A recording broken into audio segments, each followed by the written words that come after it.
Now let's get into some demos. If you want to learn how to do governing your individual data estate in OneLake catalog, Guy is ready to show us how to do it.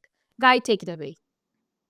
We all need a better way to track and govern all my data at once.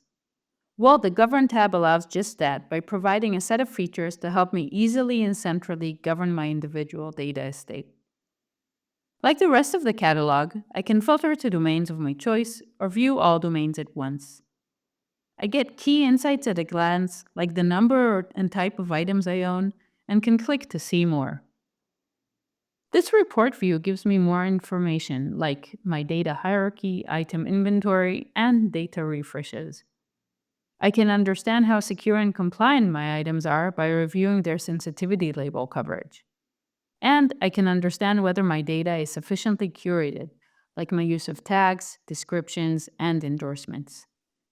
Back on the main view, I can see governance actions recommended especially for me, like increasing sensitivity label coverage and refreshing outdated data items. Clicking a card brings up a detailed overview, so I understand why there's an issue here and the steps I can take to address it. I get access to the wealth of governance solutions across Fabric from one place, making it simpler for me to navigate on demand to any experience relevant to my tasks.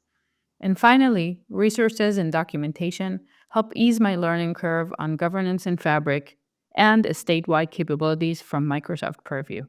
Thank you, Guy, for such a great demo.